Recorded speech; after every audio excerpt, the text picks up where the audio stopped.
Hello everyone, welcome back to my channel that is English Field. Here we prepare for TGT, PGT, LT grade English literature. So this video is very helpful. यहाँ पे आज हम clear करेंगे कि justice की summary क्या है जो कि गैल्सवर्दी के द्वारा लिखी गई है और इसका जो कैरेक्टर एनालिसिस है रिक्वेस्टेड वीडियो है। तो कैरेक्टर एनालिसिस देखेंगे पहले जितने भी इंपॉर्टेंट कैरेक्टर्स हैं, फिर हम देखेंगे पूरा नरेशन और वो भी डिटेल में, जिससे आपको क्वेश्चंस अटेम्प्ट करने में और भी आसानी होगी और कोई भी क्वेश्चन इस प्ले से बिल्कुल नहीं चूकेगा। आप एग्जैक्टली उसका आंसर दे पाएंगे by the end of the video. बाकी इसके इंपॉर्टेंट पॉइंट्स जितने भी थे और इसके कोटेशंस, उसका वीडियो ऑलरेडी अपलोडेड है। I provide you link in description box. So without wasting any time, let's start play Justice of John Galsworthy. तो फ्रेंड्स आइए बात करते हैं अब हम स्टोरी की, या फिर हम कहें कि इसकी समरी क्या है, जिससे और भी अच्छे से हमें क्वेश्चंस क्लियर हो जाएं। तो बात ऐसी है कि ये जो स्टोरी है जस्टिस, ये है इंग्लिश लीगल सिस्टम। ठीक है, क्या शो करती है? Problem of English legal system.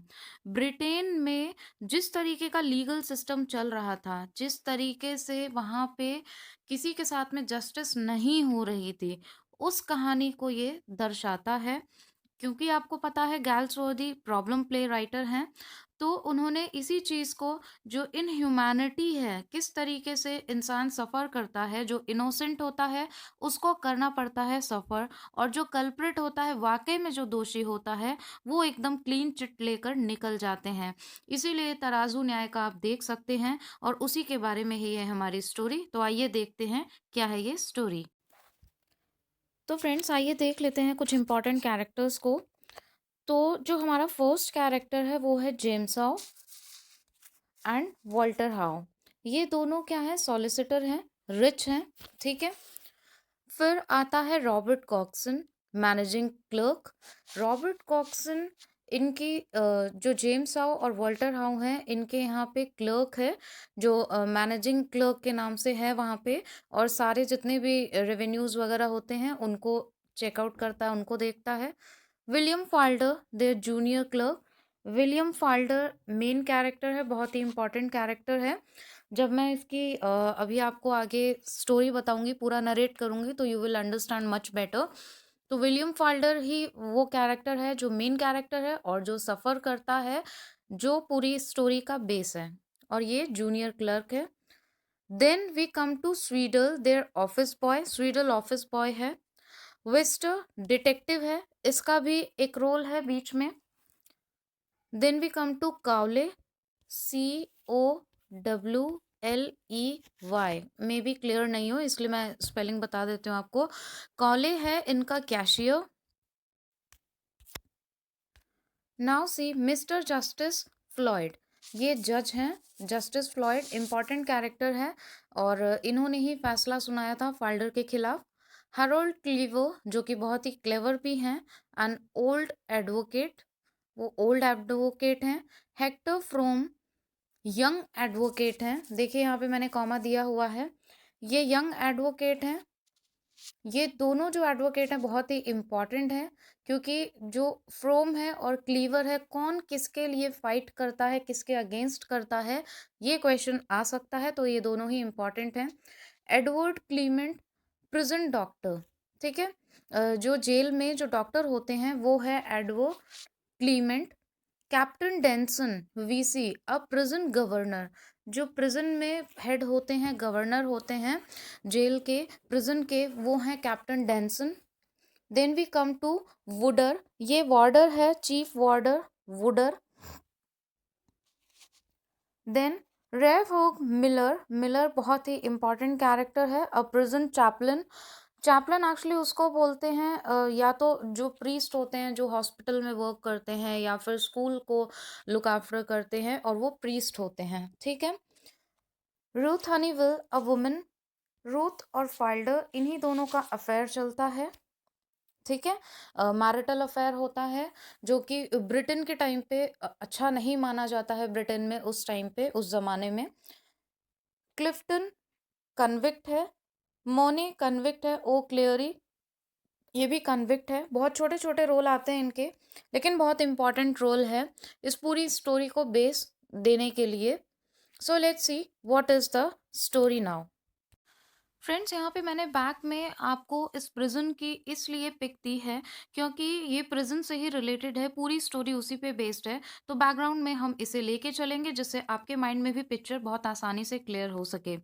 अब देखिए, ये ब्रिटेन में काफ़ी फ़ेमस हुआ था प्ले, और अगर हम हिस्ट्री उठाकर देखते हैं ब्रिटेन की, तो हम इससे भी पता लगा सकते हैं विंस्टन चर्चिल जो वहाँ के पीएम थे।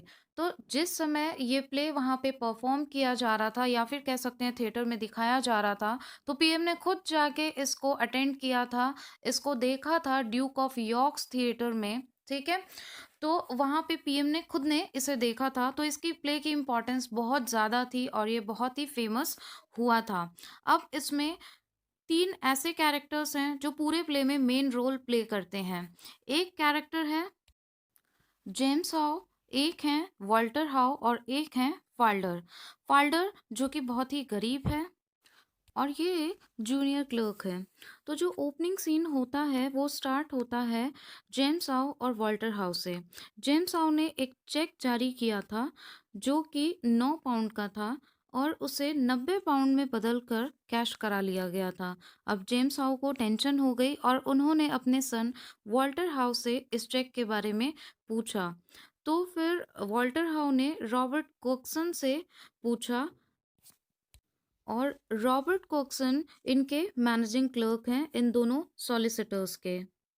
तो कॉक्सन ने बताया कि उन्होंने ये चेक दिया था डेविस को जो कि जूनियर क्लर्क है, और वो ऑस्ट्रेलिया गया था, तो सबको ये लगा कि वो ऑस्ट्रेलिया जाने के लिए या फिर बाहर जाने के लिए ही उसी ने ये गबन किया है पैसे का, या फिर उसको 90 पाउंड में बनाकर कैश करा लिया है।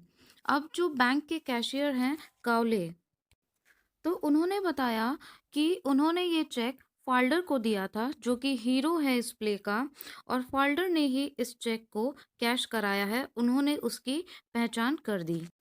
इसके बाद में जेम्स हाउ फाल्डर को बुलाकर पूछते हैं, तो फाल्डर ये कन्फेस कर लेता है कि ये उसकी गलती है और कैश उसी ने कराया था, और वो इसका रीज़न बताता है कि रूथ हनीवेल नाम की एक लड़की है, एक वुमन है एक्चुअली, जो मैरिड है और उसका जो हस्बैंड है वो उसे मारता है, ही इज़ अ ड्रंकर, और काफ़ी उसे हैरेस करता है। और उसने ये डिसाइड किया कि इन पैसों से वो इस शहर को छोड़कर अमेरिका चला जाएगा, और उसने रूथ हनीवेल को प्रॉमिस किया है कि वो उसको बहुत बेस्ट लाइफ प्रोवाइड करेगा जो अभी उसकी लाइफ बीत रही है, या फिर कह सकते हैं जो लाइफ वो अभी काट रही है और जो हैरेसमेंट वो टॉलरेट कर रही है, क्योंकि एक बार जब उसके साथ में ऐसा हुआ था तो वो फाल्डर के पास आई थी और उसी टाइम पे उसने ऐसा प्रॉमिस किया।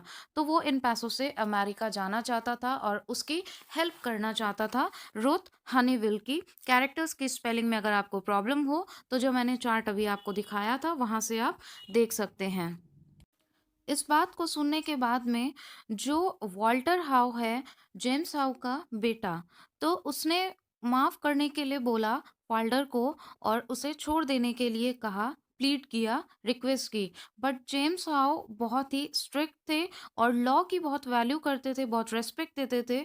तो उन्होंने बोला कि नहीं, मैं इसे पुलिस के हवाले करूँगा, और उसने सेम वैसा ही किया, जेम्स हाउ ने फाल्डर को पुलिस के हवाले कर दिया। अब फ़ोल्डर जो था उसने ये प्रॉमिस भी किया कि मैं ये पैसे रिटर्न कर दूँगा, लेकिन फिर भी जेम्स हाउ ने उसकी एक नहीं सुनी, अपने बेटे वॉल्टर हाउ की रिक्वेस्ट को भी नकार दिया और उसे पुलिस से अरेस्ट करवा दिया। अब आती है बारी एक्ट 2 की, जो कि ओपन होता है कोर्ट रूम में, ट्रायल रूम में, ठीक है? तो यहाँ पे फाइल्डर है जो कि 23 साल का है और सोशली बहुत वीक है और वो गरीब भी है, और रूथ हनीवेल जो उसकी लवर है, वो ये इंतज़ार कर रही है कि क्या वो फाइल्डर को बचा पाएगी, क्या अपनी कुछ कोशिशों में वो कामयाब रहेगी।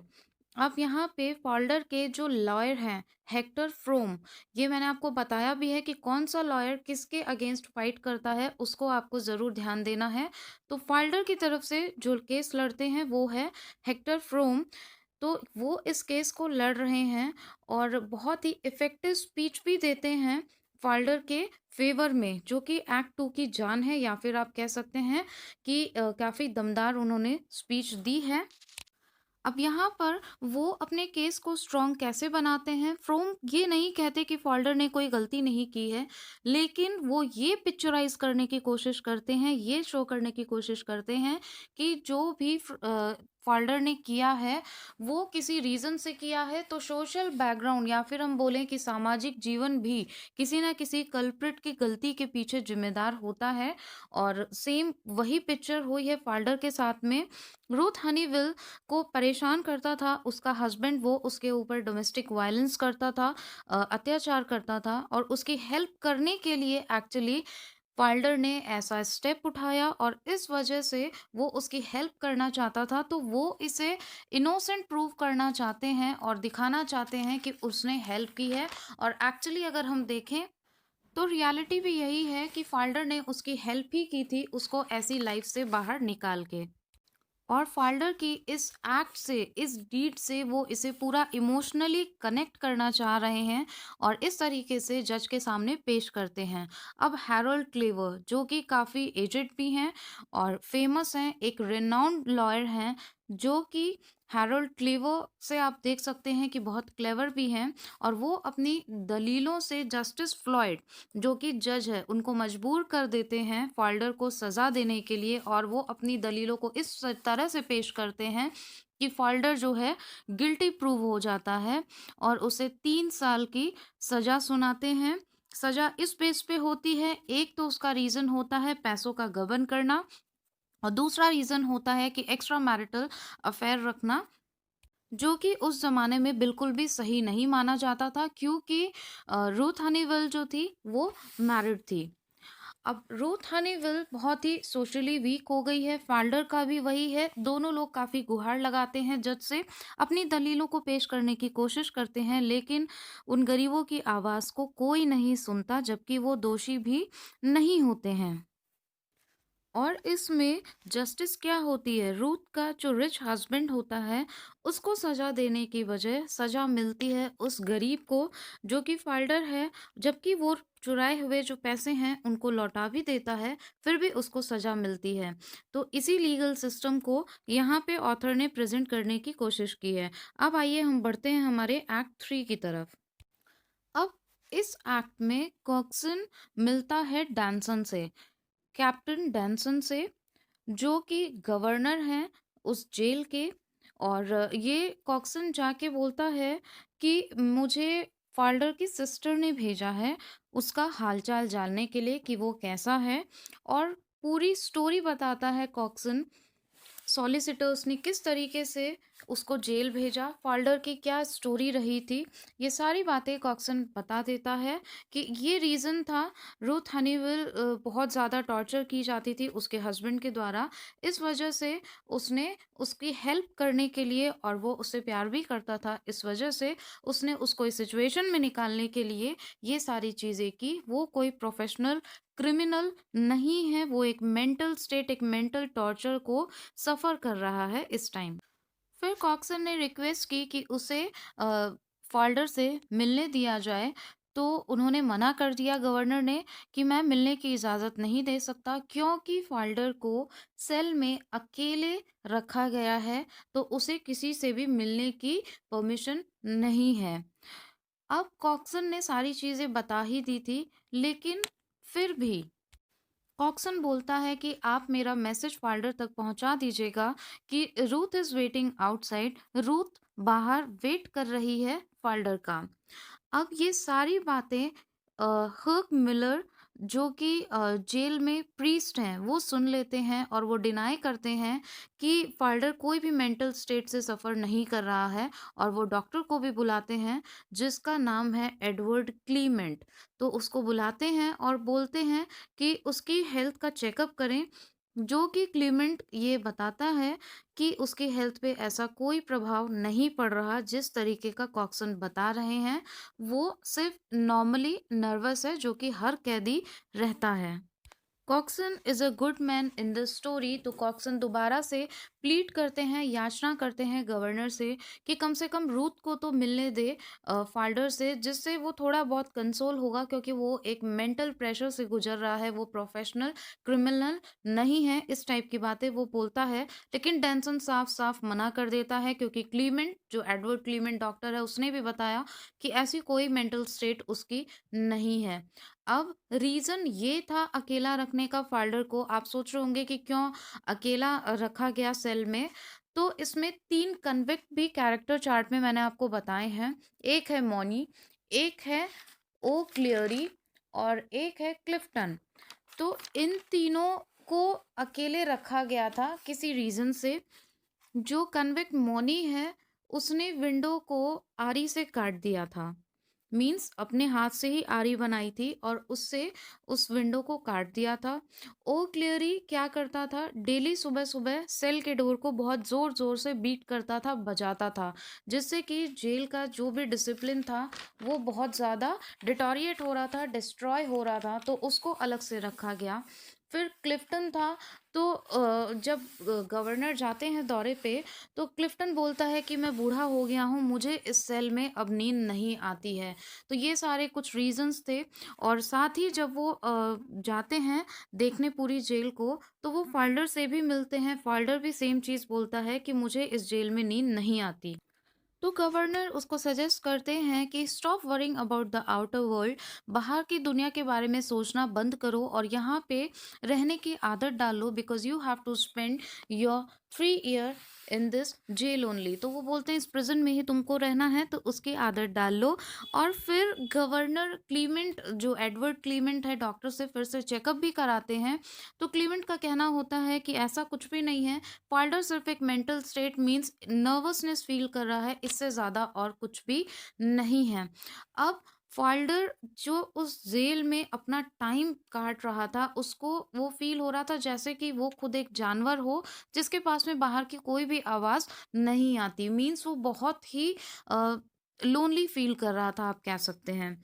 अब आगे स्टोरी बढ़ती है एक्ट 4 की तरफ। अब ये सीन कॉक्सन के रूम में ओपन होता है।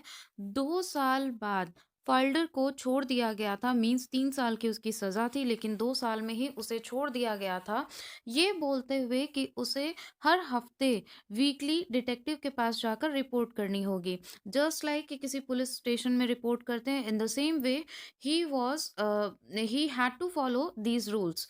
तो फाल्डर ने ओके किया था। फिर फोल्डर को एक जॉब भी मिली। जैसा कि आपको पता है, ये सारे प्रॉब्लम प्लेस हैं, these all place tells about the harsh reality of the society. तो इसी प्ले में, जस्टिस में भी ऐसा ही हुआ। फोल्डर को जॉब तो मिली, लेकिन सोशली जो लोगों का बिहेवियर था उसके साथ में, वो बिल्कुल भी अच्छा नहीं था। सब उसे शक की निगाह से देखते थे कि ये तो जेल से रिहा होकर आया है, इस तरीके से। और उसे बहुत ही इरिटेटिंग लगता था, and he left the job. उसने जॉब छोड़ दी इन सारी चीज़ों से परेशान होके। उसके बाद में कॉक्सन से रूथ मिलने के लिए गई, और कॉक्सन ने बोला वहाँ पे कि मैं तुम्हारी किस तरीके से हेल्प कर सकता हूँ, क्योंकि रूथ ने वो सारी चीज़ें बताई थी कि किस तरीके से उसने जॉब छोड़ दी और किन रीज़न से छोड़ दी। तो रूथ वहाँ पे किसी हेल्प के लिए गई थी।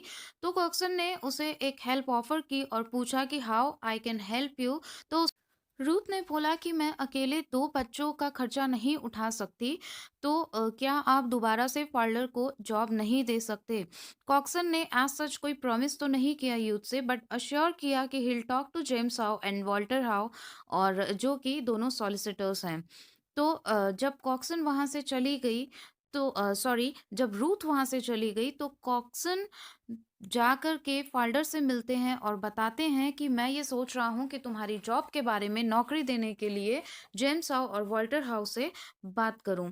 तो उसी टाइम पे फाल्डर अपनी सारी सिचुएशंस बताता है। जैसे कि आपको पता है, कॉक्सन बहुत ही हेल्पफुल नेचर का है। तो फाल्डर सारी प्रॉब्लम्स बताता है कि कैसे आउटर वर्ल्ड में जब वो निकला जेल से आफ्टर 2 इयर्स, तो लोगों ने उसे कैसे ट्रीट किया और किन किन सिचुएशंस का उसको सामना करना पड़ा, what were the circumstances which he had to face due to this prison. ठीक है, जो वो जेल काट कर आया है। तो कॉक्सन फिर जेम्स और वॉल्टर हाउ से मिलते हैं और प्लीड करते हैं कि वो फाल्डर को जॉब प्रोवाइड कर दे। अब यहाँ पर जेम्स हाउ अपनी ऑफिस पे कहते हैं ना रेपुटेशन को ख़राब नहीं करना चाहते और किसी अपराधी को वहाँ पे जॉब नहीं देना चाहते, तो वो इस प्रपोज़ल के अगेंस्ट रहते हैं। लेकिन वॉल्टर हाउ जो कि एक काइंड हार्टेड है पर्सन है, वो हाँ बोलता है। लेकिन जेम्स हाउ उसके बाद शर्त रखते हैं कि मेरी कुछ शर्तें हैं, उसके बाद ही मैं फॉल्डर को नौकरी पे रखूँगा। पहला रुथ से रिलेशन उसको ख़त्म करना होगा और दूसरा उसे दिमाग से निकालना होगा कि किसी गलत काम की वजह से उसको जेल भेजा गया था, क्योंकि कुछ मॉरल्स होने चाहिए और अगर उसकी मेंटल स्टेट ऐसी रहेगी तो वो यहाँ पे कभी भी जॉब नहीं कर सकता। अब इन शर्तों को मानना था, तभी उसको यहाँ पे नौकरी मिल सकती थी। अब जेम्स हाउ क्या करते हैं, दोनों को अलग-अलग बुलाते हैं। फॉल्डर को अलग बुलाते हैं और रूथ हनीवेल को अलग बुलाते हैं, जिससे वो दोनों से पता कर सकें कि क्या उन दोनों को ये शर्तें मंजूर हैं। तो जब रूथ से पूछा जाता है और फॉल्डर से पूछा जाता है, तो फॉल्डर बिल्कुल मना कर देता है इन शर्तों को मानने से और बोलता है कि रूथ ही वो लेडी थी जिसने मुझे मेरे क्रूशियल टाइम में जिस फेज से मैं गुजर रहा था उसमें मुझे सपोर्ट किया इमोशनली। तो मैं ऐसा बिल्कुल नहीं कर सकता, आई एम नॉट रेडी, मैं इन शर्तों पे नहीं आ सकता। लेकिन रूथ ने उस ऑफर को एक्सेप्ट कर लिया। अब इस ऑफ़र को एक्सेप्ट करने के पीछे रीज़न ये था कि वो खुद को गिल्टी मानती थी, खुद को कल्प्रिट मानती थी, क्योंकि जो सारी प्रॉब्लम्स, जो बवंडर तूफ़ान फ़ाल्डर की लाइफ़ में उठा, वो रूथ हनीवेल की वज़ह से उठा, ऐसा वो सोचती थी। इसलिए वो रेडी हो गई कि कम से कम मुझसे हट जाने के बाद में इसकी लाइफ़ में प्रॉब्लम्स नहीं आएँगी एंड शी गॉट रेडी कि उसे एक जॉब तो मिल जाएगी। अब वहाँ पर अचानक से डिटेक्टिव विस्टर का अपीयरेंस होता है, उनकी एंट्री होती है और वो अरेस्ट करने आते हैं फाल्डर को। कॉक्सन ये सिचुएशन देख करके परेशान हो जाता है और सिचुएशन को समझते हुए वो बोलता है कि फाल्डर यहाँ पर आया ही नहीं, वो यहाँ पे नहीं है। लेकिन डिटेक्टिव तो डिटेक्टिव है। डिटेक्टिव ने फाल्डर की कैप रखी हुई टेबल पे देख ली और उस कैप को देखकर वो समझ गए कि ज़रूर वो वेटिंग रूम में होगा, क्योंकि जेम्स हाउ ने ये डिसीजन उन पे छोड़ दिया था, तो उनको वेटिंग रूम में बैठने के लिए कहा था।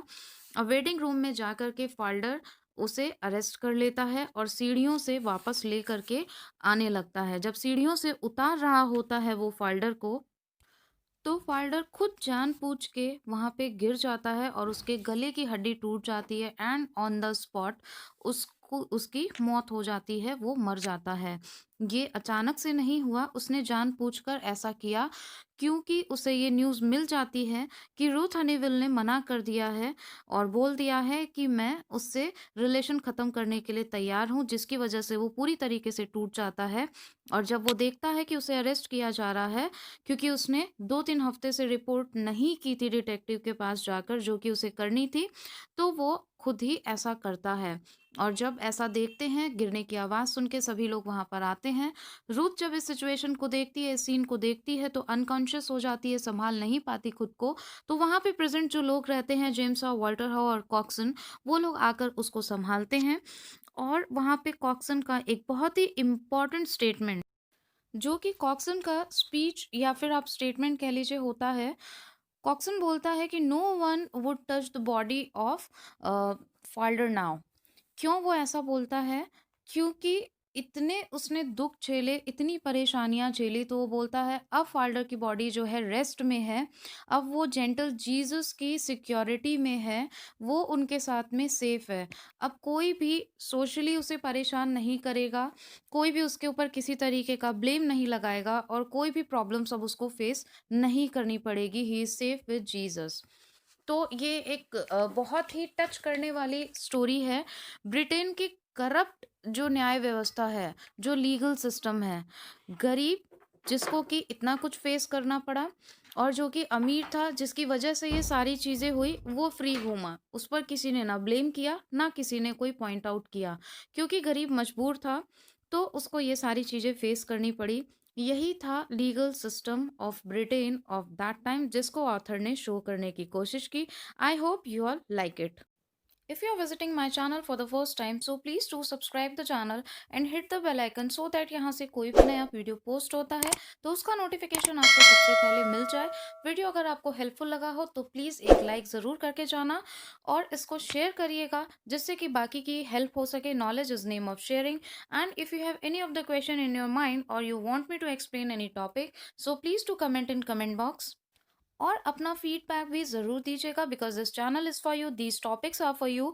और जितनी भी प्रिपरेशन करवाई जा रही है वो आप ही के अकॉर्डिंग है, तो आप प्लीज़ फीडबैक ज़रूर दीजिएगा जिससे कि इम्प्रूवमेंट कुछ भी अगर होनी हो तो वो नीडफुल चेंजेस हो सके वीडियोस में। Thank you so much for watching, thank you so much for your support and the way you all are appreciating this channel. Thank you so much.